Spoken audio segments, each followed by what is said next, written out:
This Todd-versation is brought to you in part by Harvest Hold from Verdant Technologies, with promotional consideration from Volcano Produce. Hey everybody, how the hell are you today? You doing good? Gosh, I hope you're doing good. I really do. I mean that from the bottom of my heart every time I say it to you. You think I'm full of BS, but I'm really not. I really hope you're having a good day, because when we have a good day, good things happen. I know that for a fact. I'm excited about our show today. I've got a group here that I found that I'm pretty excited to share with everybody. Not a lot of people have probably heard of these folks. You're on the West Coast, you might have, but I love what they're about. I love the opportunities that other communities can embrace with what they're doing. And I've got the founder and the CEO, Mary, here hanging out with us. Not only is she the founder and CEO, she's a proud farmer's daughter. And so we're going to talk about that a little bit. But today we're going to talk about a group called SEEAG. And for those of you only listening out there in the world, see as in like with your eyes, not like the ocean, but SEEAG are Students for Eco-Education and Agriculture.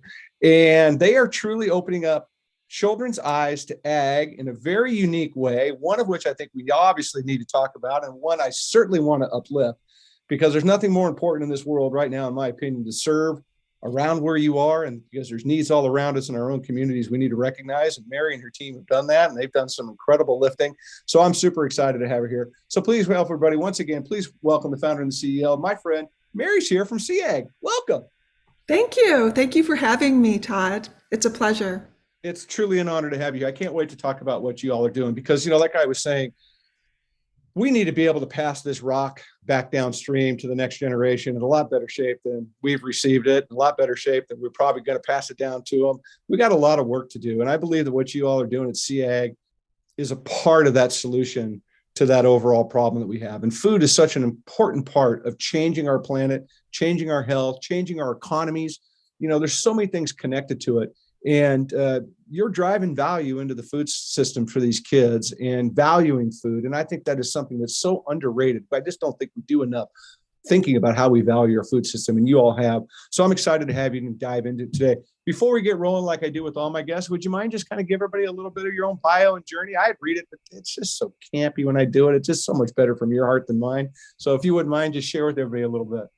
Absolutely. Thank you for asking, because I do think that's one of the things that really interests me when I hear interviews is the inspiration behind, the organization. I grew up in the Adirondack Mountains in upstate New York, a very rural area.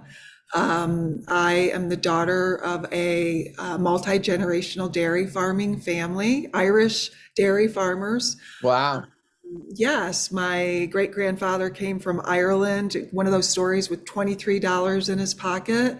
And then he ended up, purchasing 200 acres of land and starting a dairy farm. And he also raised standard bred trotter horses that he raced at Saratoga racetrack.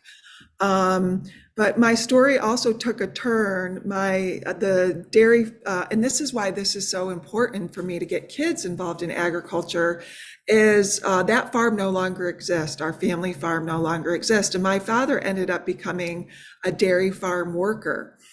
And so dairy farming is in my blood. It's in my DNA. My father loved farming. He absolutely loved it. And dairy farming, like all farming, is a calling. But I think dairy farming is at the next level, because there is so much hard work and dedication that you have to those cows. He worked 7 days a week.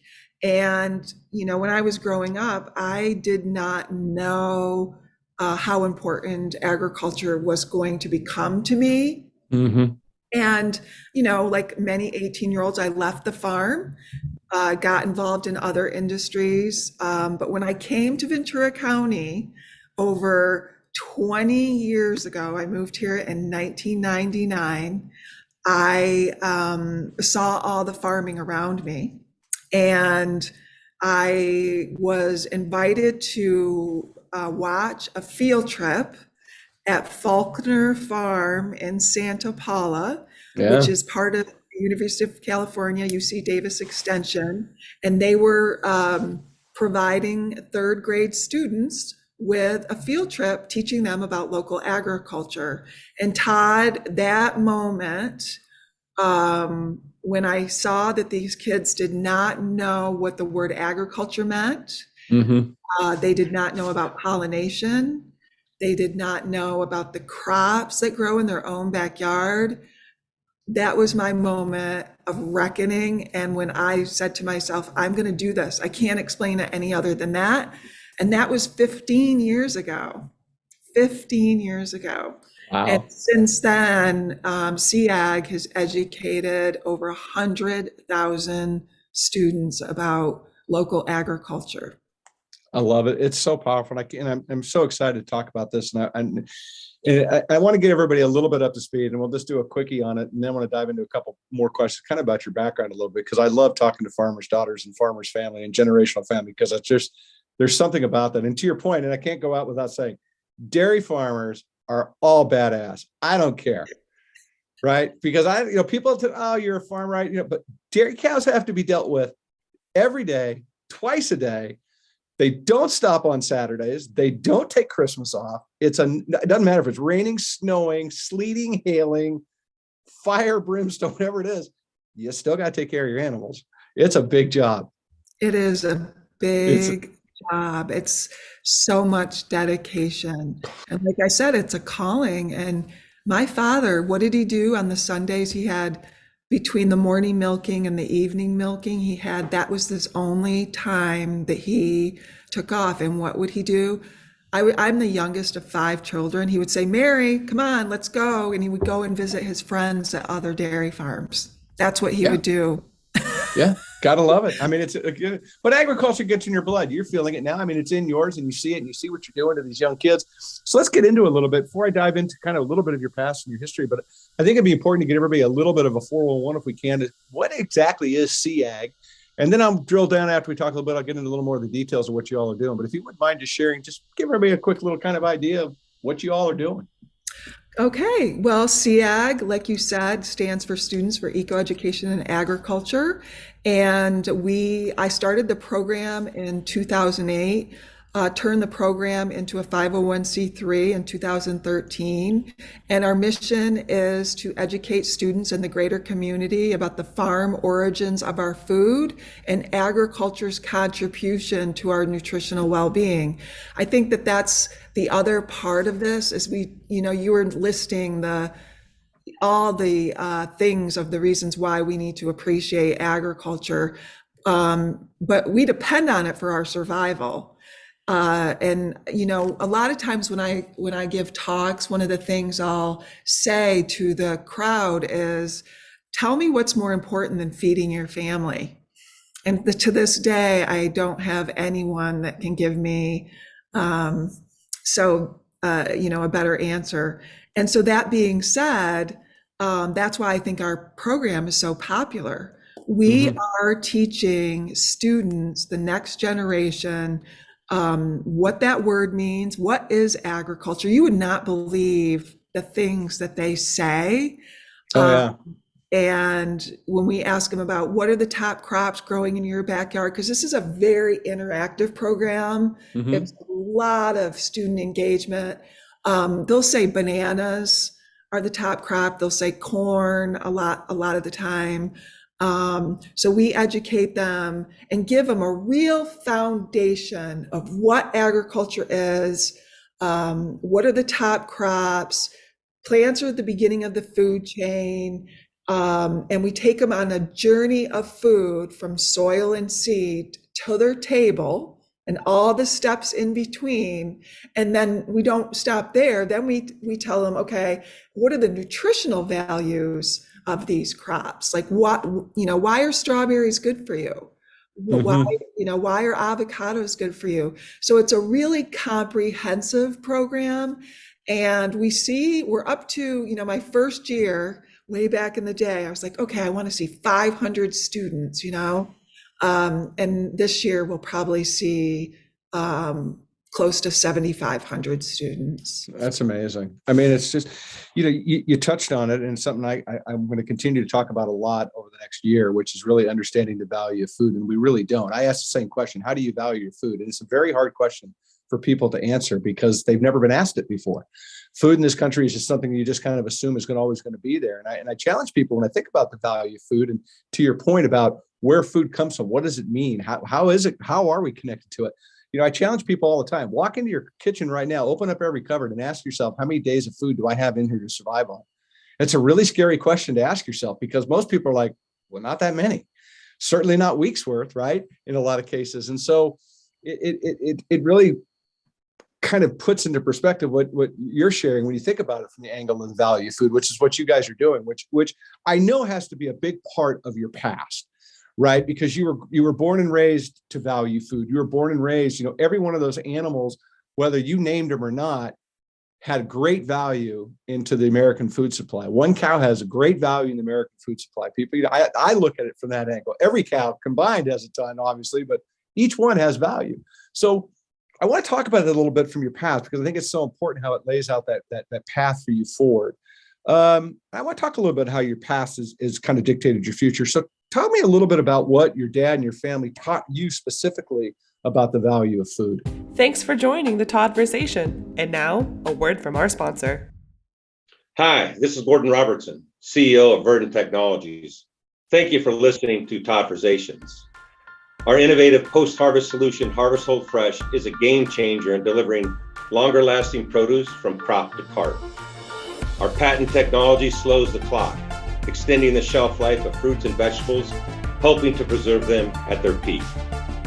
By simply inserting a sheet of Harvest Hold Fresh into packaging after harvest, our solution works to significantly reduce waste, deliver return on investment, and offer robust sustainability benefits in the perishable produce supply chain.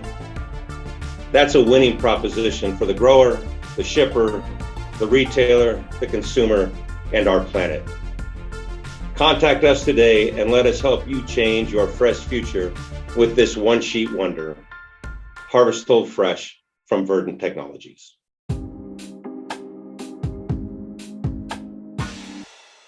I think I learned the value of food because, we were, dairy farming family. My mother had 5 children. There wasn't, we weren't a wealthy family. And when my mother, had to provide, like you just said, had to provide, 3 meals a day for 7 people, you realize the value of food really quickly. Mm-hmm. And I think the other part that is seeing the amount of time it took to milk all those cows, like when your father leaves the house before you're up and he's not back until 7:30 at night, and that's the way he makes his living, by this milk that is sold. And if you think of all the products, because we did have those products, the trucks would pull up and take the milk, and then they would deliver some of those products back to the farm. So when you saw yogurt, we would have yogurt, cottage cheese, sour cream, butter, then the milk itself, ice cream. I mean, you do realize the value of that. And we also had a prolific garden. My father, how he found the time to do that as well is beyond me. And then my sisters, because it was such a large garden, and he had everything from, the ubiquitous corn, and then he'd have rhubarb as well, and everything in between. And my sisters would take all that excess that we didn't, we couldn't eat all of it ourselves. And They had a farm stand out in front of our house. And when you see that whole, from the spring of my father and I planting seeds, he would make me weed. He always said, Mary, you've got to plant the seeds and weed because you're closer to the ground. Profiling. And so I would help him in the garden. And then when you see your sisters selling it out in front of the house and having this wad of cash that they could go to the store and buy their school clothes with it. Yeah. You know, all of those things showed me the value of food. Yeah, for sure. Yeah. Yeah, and I love that. Such a great answer. Well, you know, it's great to listen to the passion come out of you when you tell the story. It's like I can almost I could feel it coming out of me in the sense of like I could just see the farm stand in my mind. I could see the sisters out there. I could see the sunshine. That whole thing, you know, the white, probably a white farm stand if I was guessing, you know, etc. It's just super cool. But you know, you call yourself a farmer's daughter, and that's such a unique individual person. That is such a unique gift to be a farmer's daughter. I'm a farm worker's daughter. Well, that's still a farmer's daughter. daughter. My great grandfather's family farm. That's a whole other story we won't get into. So my father ended up working at a farm called the Ideal Dairy Farm in upstate New York. So he was a farm worker's daughter, and I'm even more proud of that. Well, yeah, but so share about that though, because I mean, that's a powerful lift, right? Farm, you know, and quite frankly, a farm, you know, I know a lot of people categorize as farm workers. They're a hell of a lot better farmer than the farmer is. So that's, you know, to me, I'm not splitting any hairs. It's the same to me. You're all a part of the equation that puts food on America's table. I don't care, you know, in my mind, I was like, whatever. There's no totem pole when it comes to food. And you're absolutely right, Todd. It takes a team 100% to make sure that Americans have food on their tables. And my father was part of that team. Yeah. I would like to think he was a better farmer than, you know, some of his, he loved what he did and he was great at it. And he worked for you. Yeah. Worked very hard. He did. I can only imagine, again, because I can hear it in you, which is pretty cool. It's pretty neat to hear you talk about him. So let's talk a little bit about SEEAG. I want to get into this a little bit because you guys are just doing such a big lift. And it, you know, again, you brought it up. You're showing kids how to value their food at the farm level. You've got over 100,000 kids. 100,000 kids. That's a lot of kids visiting that are coming onto working farms. They're looking at your amazing body of work. There's curriculum. There's all kinds of things behind it. But it's also pointing out what I think is really important to kids today is that there's future opportunities out there in the agriculture sector, right? We're losing generational farmers. We don't have a lot of second, third generation farmers in a lot of instances coming. Just had a conversation this week about one that's going to sell off his ground to put houses on. Can't blame him, right? The world is what the world is. But that's a scary thing too, because food insecurity is a really big problem. So to me, I want to start with this. I think this is kind of a lot of the backbone of some of what you all do, but why are using words with kids and getting kids to understand the words about origin of food, nutrition, and well-being? Why do those words like that need to matter to kids today? Why does it need to matter? Because it's part,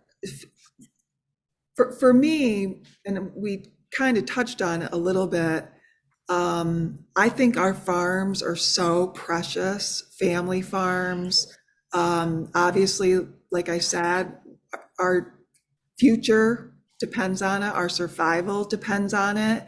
Mm-hmm. And if we don't protect it, if we don't try to preserve it, a lot of farms are, and I hear conversations like this with farmers just about every time I talk to a farmer, because it's getting more and more and more difficult to farm. And so farming is moving off into other countries, like Mexico is a big example. And if we don't protect our farmers, and I believe who's going to protect our farm and who's going to help is the next generation. So I believe education leads to preservation. And so that at the end of the day, that's why I'm doing this, is to help preserve family farms. And, you know, the kids that I taught back in 2008, they're young adults now. And I'm hoping when they think, because we receive hundreds and thousands of letters from students, and they all say, you know, I loved it. I'm thinking about becoming a farmer. And if they don't become farmers, hopefully when they go to the ballot box one day and there's they're going to be voters that they vote to help protect family farms. And this is why it should be important to them, you know. 100% agree. I firmly agree with what you said. And something I'm very concerned about and talking about more and more is that I feel that we are on a very slippery slope of decline with small to medium-sized family farms in this country, which I find to be incredibly dangerous and very, very concerning. I think that the way the world is changing, the way consolidation is happening, the economy, whatever you want to talk about, whatever it's going to be, there's going to be more and more pressure, and it's going to become much, much harder, in my opinion, for small to medium-sized farmers to survive in this country. And I think it's a conversation that we need to continue to have because, again, it's about valuing our food. And I think it's incredibly important. You know, one of the things that I want to talk about specifically and get into a couple points. One, I want to talk about the individual programs you all have going on because I think they're just really great, and I think people need to hear what they are and grasp them. But one of the things in working on this show and thinking about it and going back and forth a little bit in my mind, and I kind of, I guess, call it my call to action and hope from all this is that, as I said it earlier, you know, there's needs around us all over the place. Every community, every your neighborhood has needs. You don't even, sometimes people don't even realize it. But my call to action in all this is that, in hope, is that people find a way to get involved or inspired based off of the heavy lifting you've already done and the groundwork that you've done in their own communities, because there is such tremendous value in educating the next caretakers of this world to the greater appreciation for food and food production. And you're doing that. And I'm excited to highlight some of these things. So with that being said, can you talk to me a little bit as we break into some of your programs that you're providing for folks? Can you talk a little bit about, first, I want to talk about Farm Lab, because I think it's just super, super cool. Well, Farm Lab is our core program. That's the heart of SEEAG, and that's how SEEAG started. Farm Lab it's a two-part program. The first part is an educator going into the school, going into the classroom, and giving students an introduction to agriculture. And this is for third grade, which is a very important age and grade in the school system. And that's why we chose third grade. Kids can start to understand more difficult concepts and sciences, but they still believe everything you tell them. Fourth grade is when they start questioning everything and they don't believe. So that's why we chose third grade. And we go in and we give them an introduction to agriculture, 45-minute introduction. And then part two is transporting the kids on school buses that we pay for, transporting them to a local farm. In our case, in Ventura County, it's Petty Ranch, and that's a fifth generation farm, and they grow lemons, avocados, figs, and then in the area where we are, they have apples, persimmons, pomegranates. And so that's where we teach the kids on site about soil health, about plant biology, about entomology, and the journey of food from soil to their table. So really giving them a comprehensive, a comprehensive program where when they leave on that school bus after part one and part two, they know what the top crops are, they know soil composition, they know the difference between good bugs and bad bugs, they know where, what a watershed is and where farmers get their water from. And I could go on and on and on. And we do we know what the students are learning. Right. So it's so powerful. It's so needed. It's so powerful. And two of the programs that I really love are STEM programs. And the one I want to talk about, which I think is just super, super cool, is your one called GREAT, which is Girls Representing and Entering Agriculture Today. You know, I look back on my tenure playing in this sandbox, and there's very few women involved in agriculture, you know, back when we had, you know, dial phones and no cell phones. We sent things by smoke signal, covered wagon. It was a long time ago, but there really wasn't a lot in there. And it's great to see the transformation of how women are becoming more involved in agriculture. And now you're doing it down with the kids, trying to get them fired up. So please talk a little bit about the GREAT program, if you wouldn't mind. I love that you brought that up. That's our newest program, Girls Representing and Entering Agriculture Today. And it is exactly what it sounds like. We're trying to educate, inspire, and empower young women to consider a career in agriculture. So, and this is for middle and high school students. This is not for third grade. Right. Again, we go to the school, we go to the campus, and we are educating these young women. And sometimes when the school says, well, can't we, include the boys in the class? And we always say, of course. And we're trying to, educate them on the myriad of career opportunities that are available to them in agriculture, and getting them excited about the science careers, the technology careers, the engineering careers, the math careers. And what gets them more excited is, we give them this really colorful presentation, and we're introducing them. This is what these people do, job descriptions, their responsibilities, that they're out in the field, they're not just in an office. These are the degree requirements, and this is how much money you can make in this field. This is the salary range. And a lot of these students are flabbergasted when they're like, I can make that much money working in farming and agriculture. Because if you're not a family that has connections to agriculture, a lot of students, even if they're in middle and high school, they associate agriculture with two jobs, someone driving a tractor and field work. And they don't know that, if you look at the average grower operation today, there's hundreds of careers within that. And so that when they hear, oh, I can make six figures being, a pest control advisor. I love bugs. Right. Right. And you either hate or you love bugs. There's no in between. And then they get excited, and then they also get excited about the new technology, the robotics that are involved in agriculture. So that's what it's all about.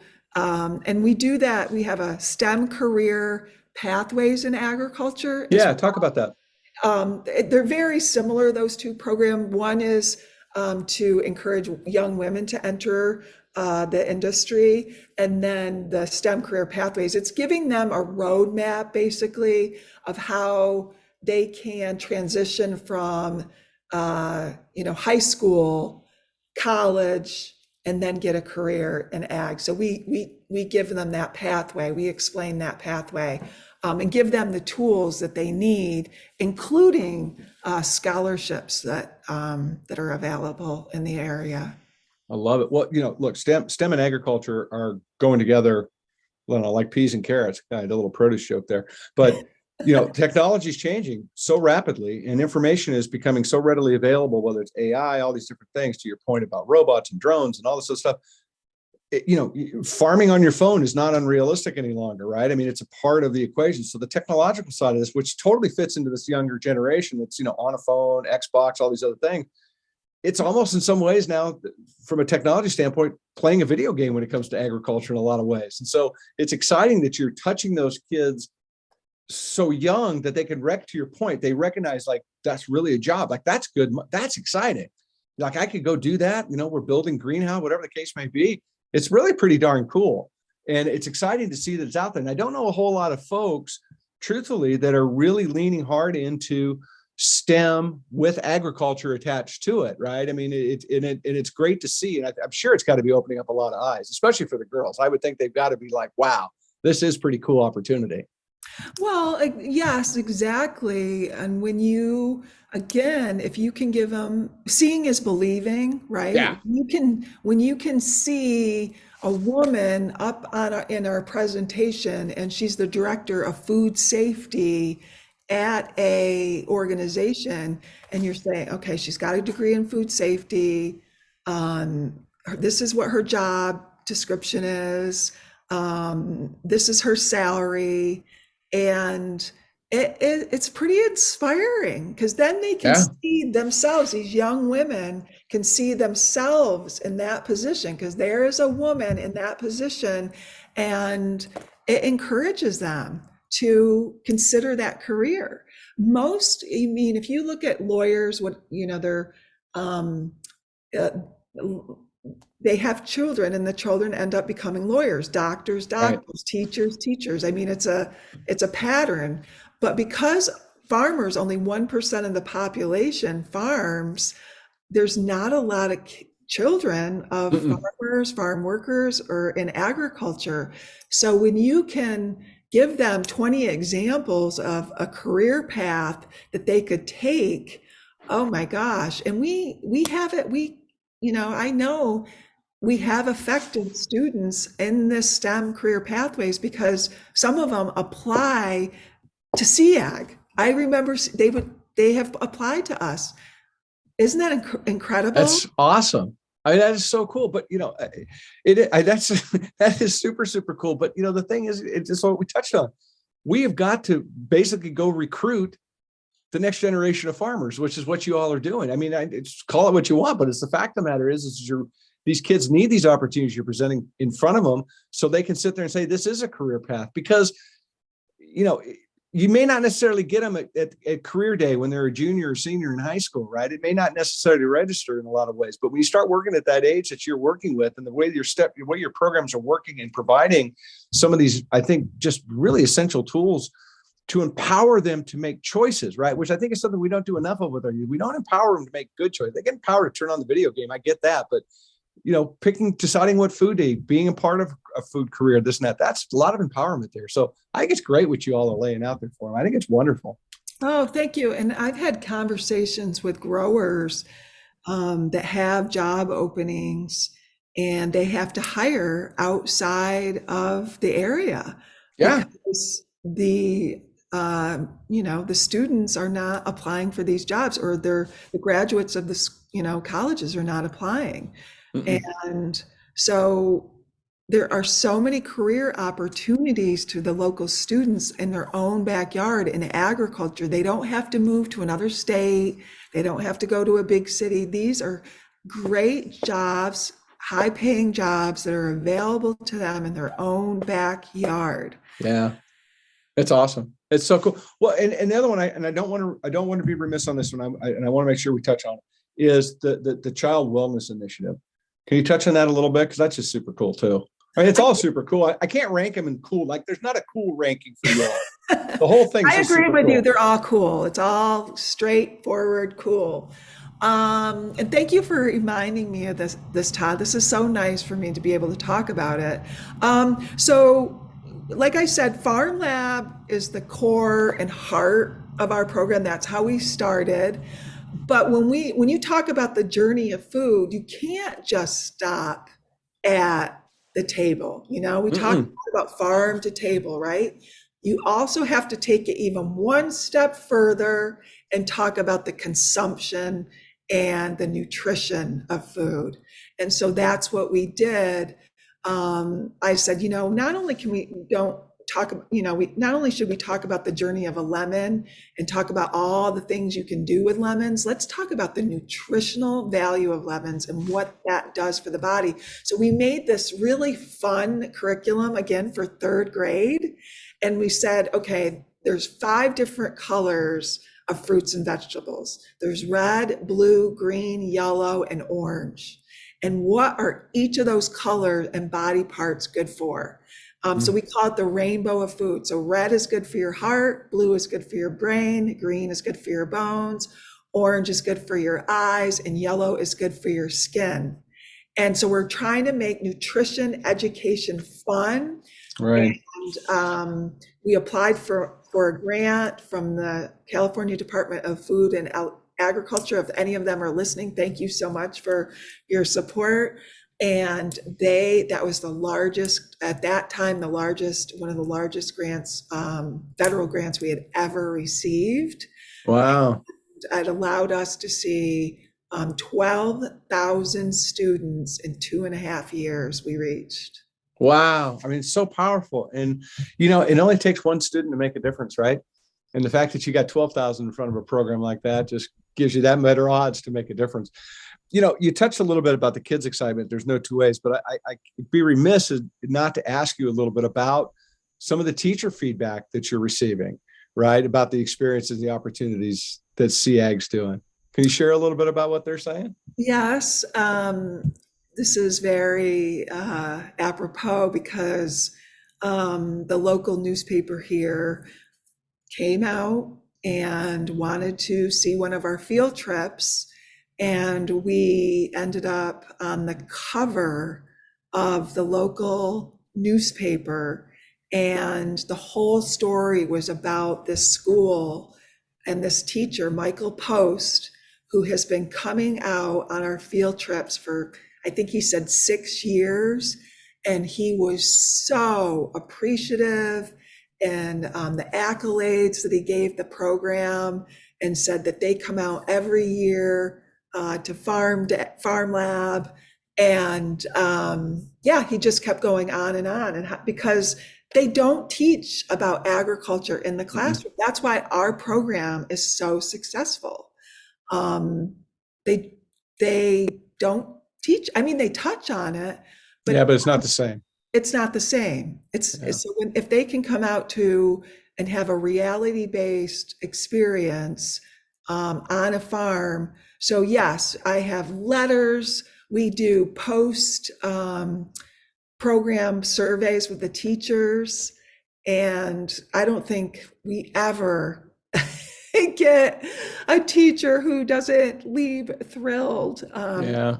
It's free. The other part, right. Well, let's get that out there one more time. Yeah, it's free, kids. It's a free program. That's my, let's face it, I used to do all the education. Now I'm the chief fundraising officer.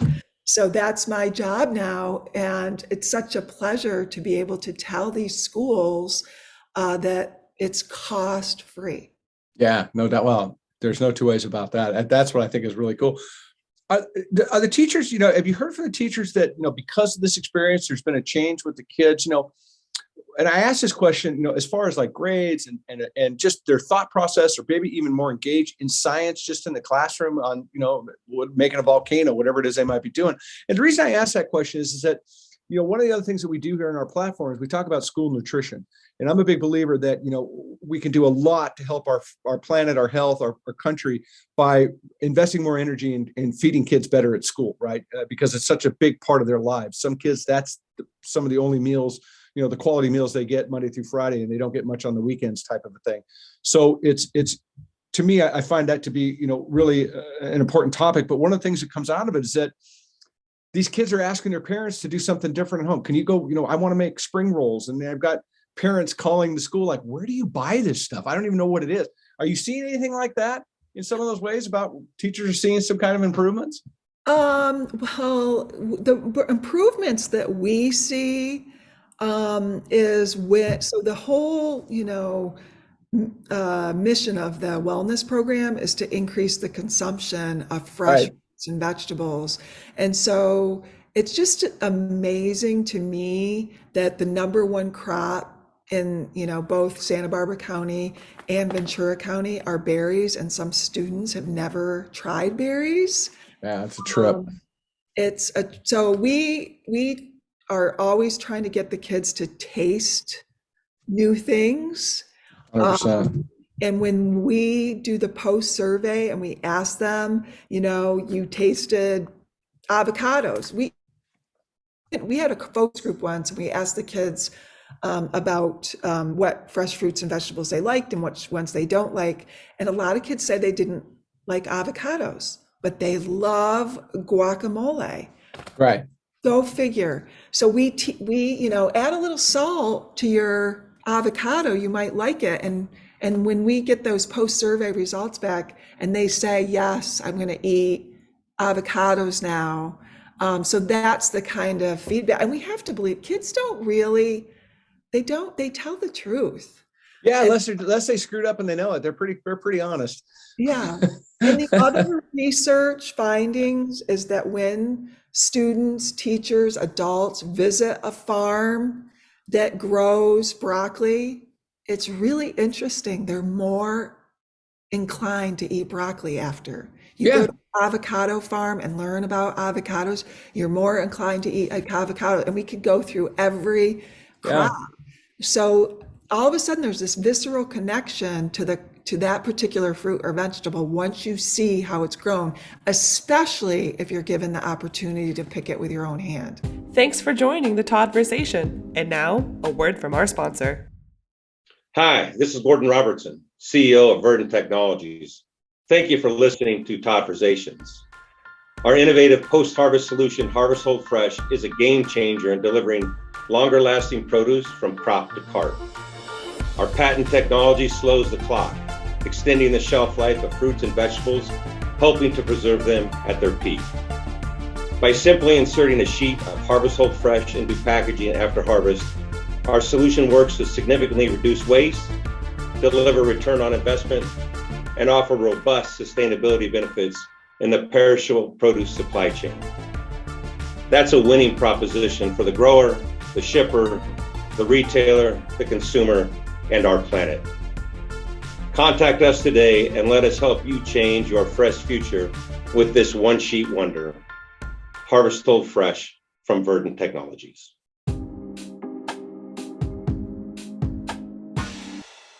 And we're seeing it in the schools too. We're seeing it with the school nutrition program where kids are becoming more involved. They're actually, it's like, yes, I'm going to try Indian food. I'm going to try vegan. I'm going to try these different things that are in front of me. And again, what I said earlier, these kids are allowed to, they're empowering their own choices when it comes to their food. And I think if we get them on the right track at the ages that you're working with and at the schools, we're going to make a better planet, kids, because they know the difference between right and wrong. We're not just forcing all the other, the stuff, the big three, as I call it, sugar, salt, fat content thing for everybody that just flips on everything inside your brain.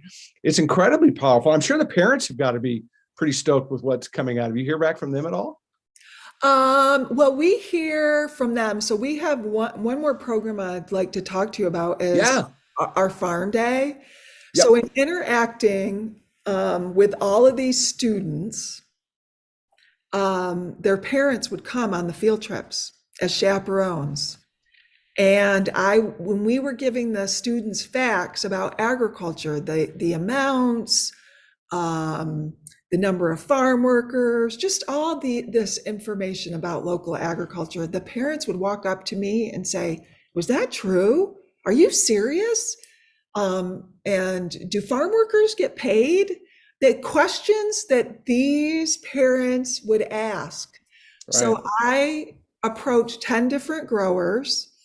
And this was in 2013, or maybe 2012. And I asked them, would you participate in a community education and outreach day, a one-day event where you open up your doors to the general public, invite them in to educate them about where their food comes from, so they can ask you and hear it from you about agriculture. You tell them your story.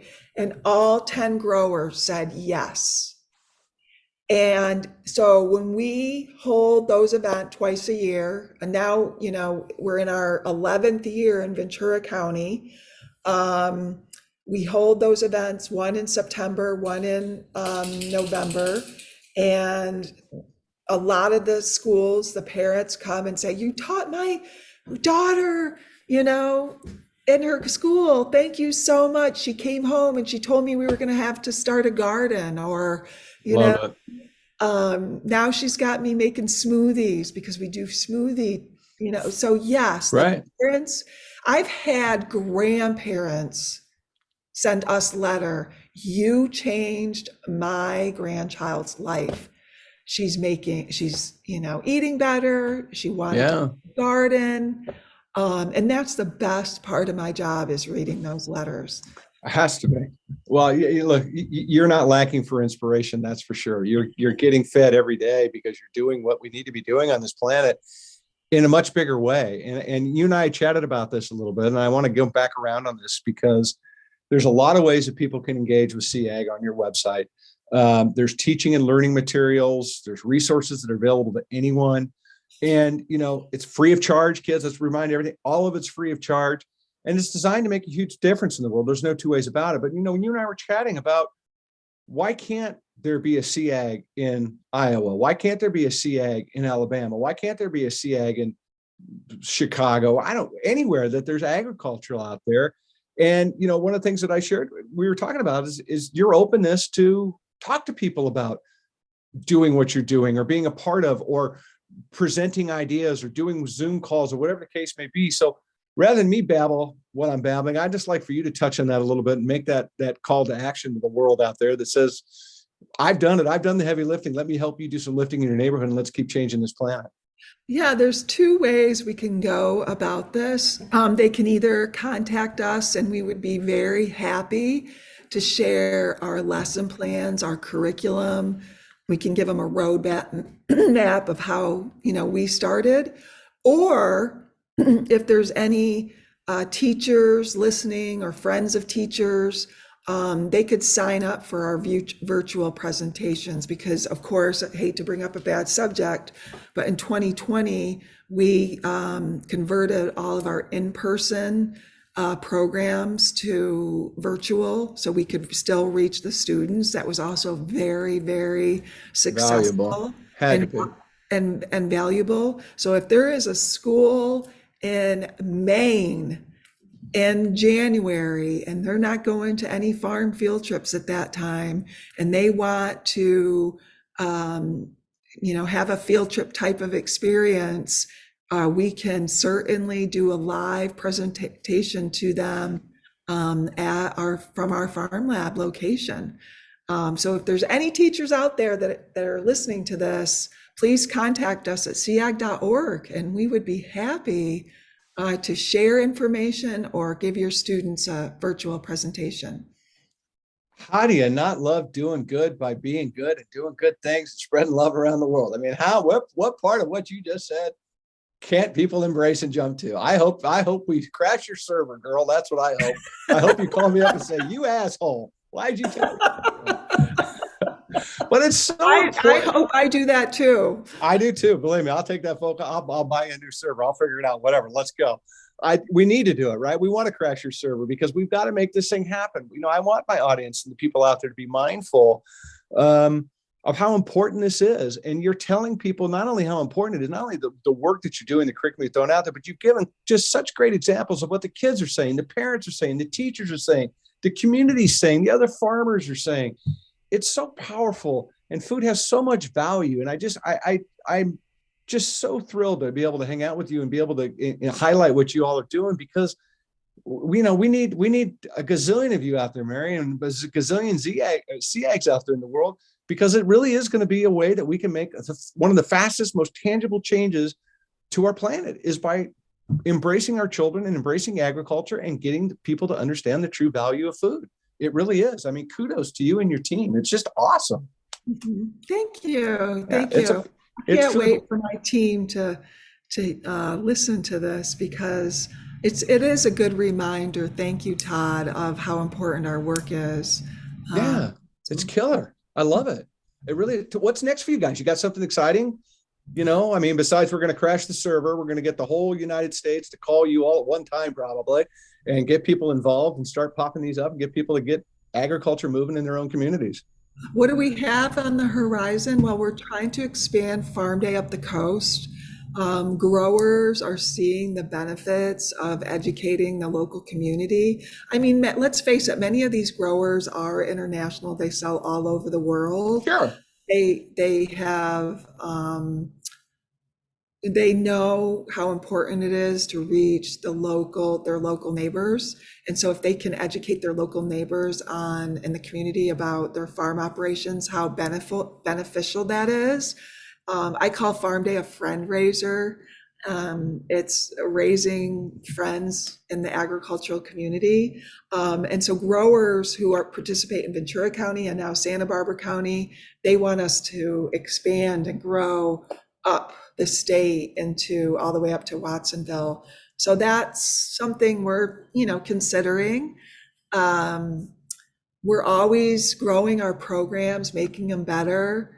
And I also want to remind people that we are a 501c3. And if they want to make any donations, it's very easy to do on our website. No donation is too small. Sometimes those $10 donations are, when someone sends you a check for $10, you knew that took them a lot. Their $10 donations are just as important as the $50,000 donations, but we'll take them all. No donation turned away. No, and thank you for bringing that up. I was gonna to make sure we brought that up, that you guys are all about working with people, because, and again, I want to say it, everything that you're providing these kids, the teachers, the schools, is free. The stuff on the website, the heavy lift on the website, the information, it's free. And it's free because of the generosity of others that recognize how important your work is.